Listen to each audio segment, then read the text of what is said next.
हृदयस्तोत्रम्। ॐ अस्य श्री चण्डिका हृदयस्तोत्रमहामन्त्रस्य मार्कण्डेय ऋषिः अनुष्टुप् छन्दः श्रीचण्डिका देवता।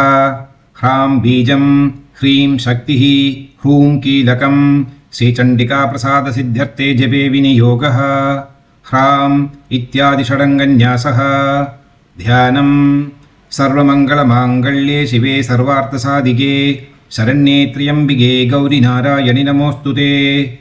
ब्रह्म उवाच अदादासं प्रवक्ष्यामि विस्तरेण यथा तदं चण्डिका हृदयं गुह्यं शृणुष्वैकाग्रमानसः। ॐ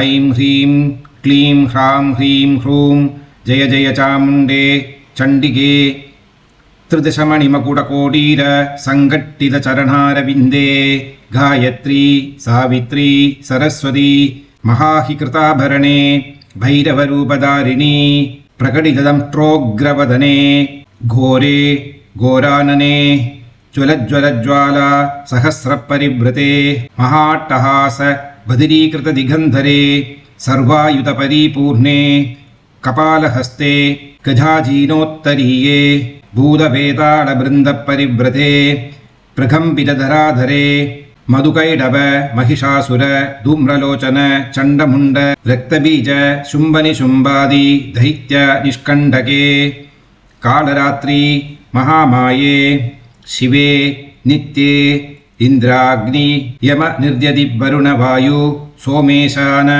प्रधानशक्तिभूते ब्रह्मा विष्णु शिवस्तुते त्रिभुवनाधाराधारे वामे ज्येष्ठे रौद्राम्बिके ब्राह्मी माहेश्वरी कौमारी वैष्णवी शङ्गिनी वाराहीन्द्राणी चामुण्डा शिवधूती महाकाली महालक्ष्मी महासरस्वतीति स्थिते नादमध्यस्थिते महोग्र विशोरग बणमाणि घटितमकुट कडघादिरत्न महाज्वालामय पादबाहुदण्डोत्तमाङ्गे महामहिषोपरि गन्धर्वविद्याधाराराधिते नवरत्ननिधिकोशे तत्त्वस्वरूपे वाक्पाणिपादपायुपस्तात्मिके शब्दस्पर्शरूपरसगन्धादिस्वरूपे त्वक्चक्षुः श्रोत्रजिह्वाघ्राण महाबुद्धिस्थिते ॐ ऐङ्कार ह्रीङ्कार क्लीङ्कार हस्ते आं क्रों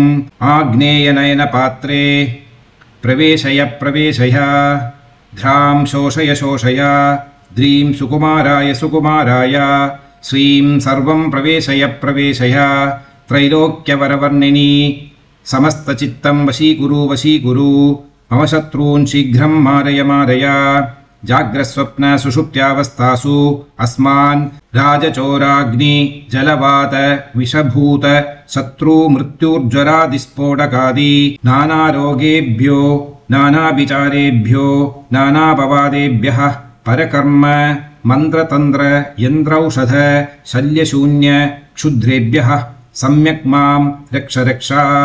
ॐ ऐं ह्रां ह्रीं ह्रूं ह्रैं ह्रौं ह्रः स्ह्रां ह्रीं ह्रूं ह्रैं स्ह्रौं स्रः मम सर्वकार्याणि साधय साधय हुं फट् स्वाहा। राजद्वारे श्मशाने वा विभादे शत्रुसङ्कटे बूधाग्निचोरमध्यस्थे मयि कार्याणि साधय स्वाहा।